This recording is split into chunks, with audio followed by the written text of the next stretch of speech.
is I think it's important, especially for businesses, to understand that they have the opportunity and really the responsibility to shape the future. Okay, businesses can't afford anymore to sit around and wait and see what will the future bring them. What does the future hold, and be passive about it. In fact, they have to be very preemptive about it, and there's steps they can take to actually shape the future and try to influence it to become what they believe it would be the best future, beneficial for them and society.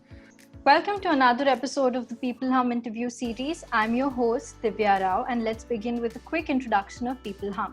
peopleHum is an end-to-end, one-view integrated human capital management automation platform, the winner of the 2019 Global Cody Award that is specifically built for crafted employee experiences and the future of work. We run the peopleHum blog and the video channel, which receives upwards of 200,000 visitors a year and publish around 2 interviews with well-known names globally every month. And now for our guest. Anthony Mills is Executive Director at Global Innovation Institute, CEO at Legacy Innovation Group. He's a speaker, investor, author of 7 publications, and has also been officially recognized by independent sources as a global authority on strategic innovation, as well as design thinking and customer experience. Welcome, Anthony. We are extremely thrilled to have you. Thank you. My pleasure to be here. The pleasure is ours. So Anthony, of course, you've had an extremely exciting journey this far. So could you share with our audience about how you came to be the CEO at Legacy Innovation Group and the Executive Director at Global Innovation Institute? Sure, I'd be happy to. So going back many years, my academic background was in mechanical engineering, and I have undergraduate and graduate degrees in mechanical engineering, as well as master's in management. And my academic background took me into the world of product development. And so I spent 25 to 30 years working in product development and product innovation in a lot of different industries, including automotive, bicycles, consumer appliances, life science equipment. So for a number of different companies in a lot of different industries involved in product innovation. And so in the process of doing that, I have helped to launch a number of new lines of business and a number of new products and product categories in that process. After some time in industry, working in industry, I decided to launch out and open a consulting firm called Legacy Innovation Group to help organizations pursue innovation systemically. And as part of my work there, my work caught the attention of the people who were organizing Global Innovation Institute. And so I was asked to do some training for them in the Middle East, Dubai specifically. And so I did that. And after a while, they invited me to become the executive director of Global Innovation Institute, which I did. So I've taken on that role as well. Now, in my work with Legacy Innovation Group and with Global Innovation Institute, it's far broader than just product innovation. It's really about business innovation as a whole. So that includes product innovation, service innovation, customer experience innovation, business model innovation, ecosystem innovation, and really transforming organizations. So that's been the journey. It's involved lots of projects and publishing and so forth. And I've been with Global Innovation Institute about 5 years now. Wow. I mean, to straddle so many things at once, I think it requires a lot of persistence, great talent, along with, I think, patience. Patience is really important and key, right? It is. Right. So in trying and testing times, I think being patient is what ultimately helps you win. But sometimes I think leaders can get really impatient when they're putting in a lot of work and things don't go as planned. So as a leader, what do you think it takes to get things done and to drive a high-performing team? Really, I think it takes 4 key attributes, Divya. I think, first of all, the first attribute it takes is self-awareness. As a leader, you have to be fully aware of your own propensities, your skills, your natural inclinations, how you operate with people, whether you're more introverted or extroverted, and how you relate to people and how you communicate. So being aware of that and leveraging your strengths properly, and then using other people to offset perhaps your weaknesses is important. So self-awareness is the first one.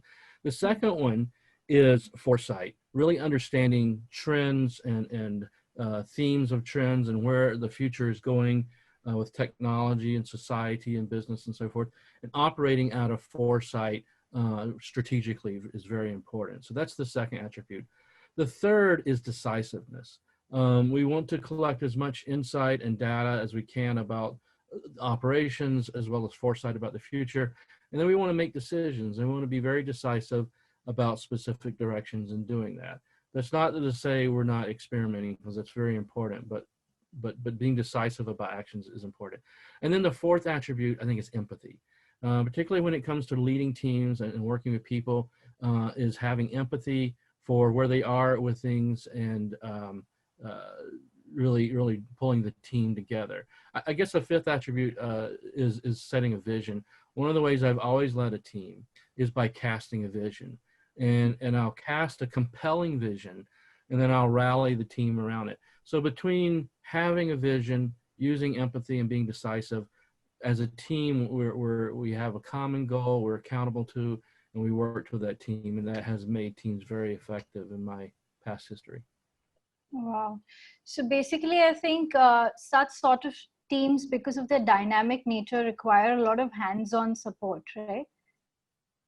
Yeah, they can, and it's important too in thinking about recruiting your teams to look for specific skills and dispositions that you want on your teams. And there's different types of teams depending on what the purpose is. Some of the innovation teams tend to be more creative.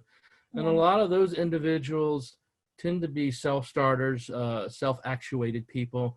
They don't necessarily need a lot of hand-holding, but they do need a clear sense of direction, and they need accountability to that direction, and then they can go do that. Other teams are more operational in nature, where they're focused more on execution.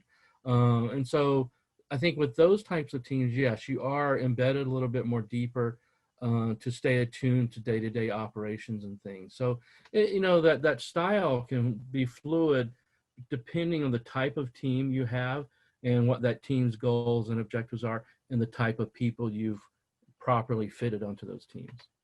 Right. Right. So Anthony, you're also into innovation consulting, and usually I've heard people who get into innovation consulting, it's because they're really excited at the prospect of working on diverse projects, right? So what is it that attracted you to innovation consulting, and how do innovation consultants aid organizations in creating an environment which is really conducive to innovation? Yeah, that's a great question. So for me personally, one of the things I came aware of in terms of my journey of self-awareness was that I had a love for just trying new things, experimenting with new things. And I often had this disdain for the status quo of and tradition and just continuing to do things because that's the way we've always done it. I've always found, I guess I'm a very logical and analytical person. I've always found myself asking, the question, because we've always done it that way, does not necessarily mean it's the best way.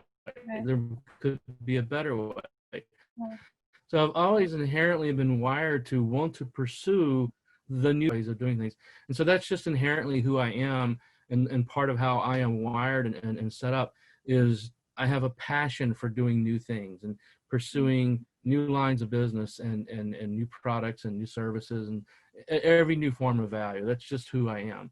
So, in terms of parlaying that into organizations and how, as a consultancy, we help organizations, we help them in a number of ways, but probably the most important thing is to help organizations put together the appropriate structures and roles and processes and enablers so that they can pursue innovation systemically in a consistent fashion.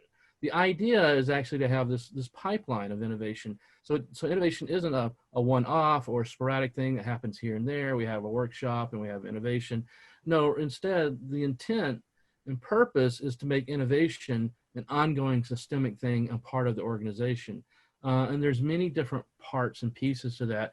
And there's many important ways in how you architect that infrastructure of innovation to create this ongoing engine of innovation that's constantly putting out new innovation. So that's what we do. We help organizations in a lot of different ways look at structures and roles and responsibilities and processes. We help them develop innovation strategies. You know, how do we actually want to leverage innovation to shape the future for ourselves?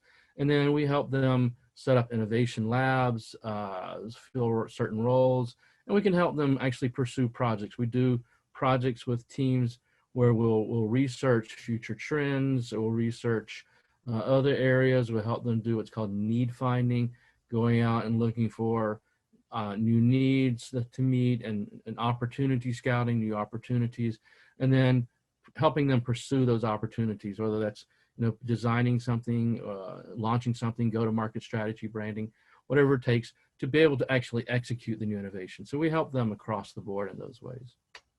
Wow, that's a great answer.